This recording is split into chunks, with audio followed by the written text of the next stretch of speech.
name is Elizabeth. I am 6 years old, and though I cannot see the world like you do, I can feel it deeply, beautifully, and in ways only God can make possible. My story is one of loss, love, and God's amazing grace. It's a story that proves that even when you walk through the darkest valley, as Psalm 23:4 says, I will fear no evil, for you are with me. Your rod and your staff, they comfort me. I was born in a small village in Africa to parents who loved me deeply. My mother's touch was soft and warm, and my father's voice was strong and reassuring. But I never saw their faces. I was born blind. My mother used to tell me that God had a special plan for me.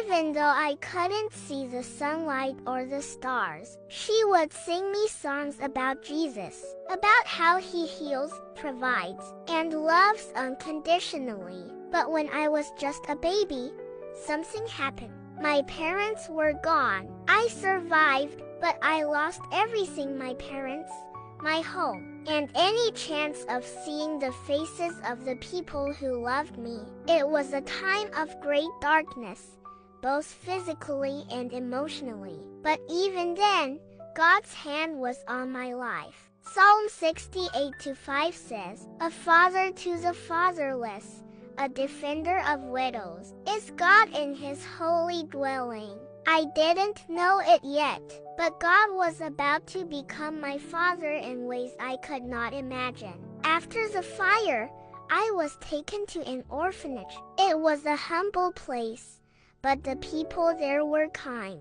They told me stories about Jesus and his love for children like me. I began to feel a spark of hope, a light that shone even though I couldn't see it with my eyes. One day, a woman named Mama Grace visited the orphanage. She was an evangelist, traveling from village to village, spreading the good news of Jesus Christ. When she spoke, it was as if her words reached deep into my heart. She said, The Spirit of the Lord is on me, because he has anointed me to proclaim good news to the poor. He has sent me to proclaim freedom for the prisoners and recovery of sight for the blind. Luke 4:18. I felt like she was speaking directly to me. Mama Grace took a special interest in me. She taught me how to pray, how to listen to God's voice, and how to trust him with my whole heart. She told me that my blindness was not a curse, but a gift that God could use to show his glory. For we live by faith, not by sight. 2 Corinthians 5:7.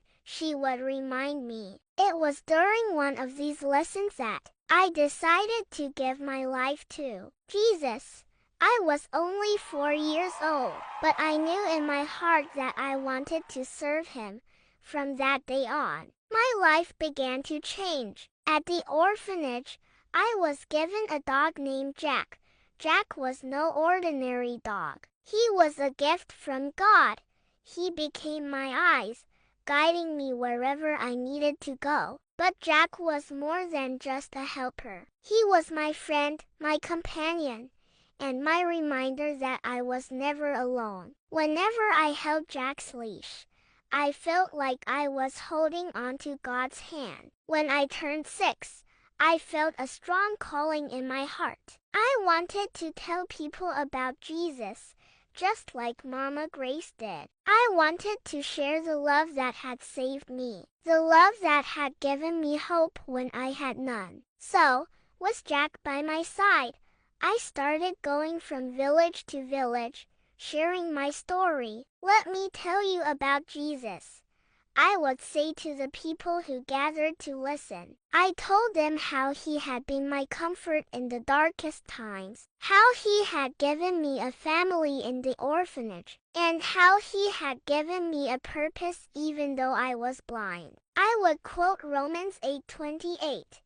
And we know that in all things, God works for the good of those who love him, who have been called according to his purpose. I told them that even though I couldn't see, I could feel God's love in every step I took, in every breeze that touched my face, and in every wag of Jack's tail. One day, I visited a village where people were struggling with drought and hunger. I stood before them, holding Jack's leash tightly, and said, God sees your pain. He sees your tears, and he loves you.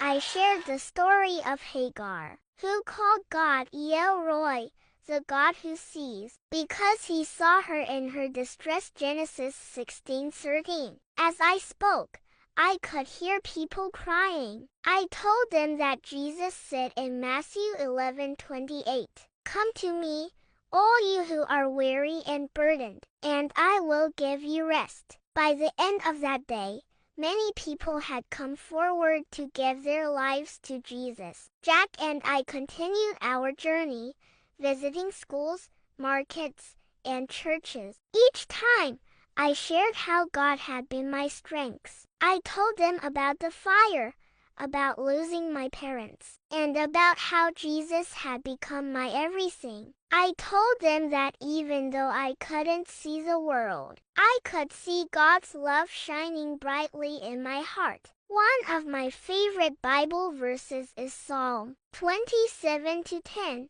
Though my father and mother forsake me, the Lord will receive me. I told people that this verse had become my life's testimony. Now, as I stand here before you, I want to leave you with this message.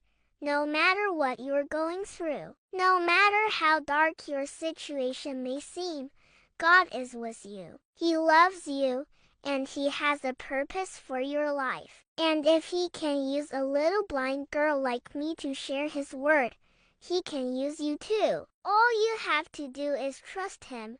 Proverbs 3:5-6 says, Trust in the Lord with all your heart and lean not on your own understanding. In all your ways submit to him, and he will make your path straight. Thank you for listening to my story. Jack and I will continue to go wherever God leads us, sharing his love and his word. Because even though I cannot see, I know that God is guiding every step I take. May God bless you all. Please like, share, and subscribe to support us. Renee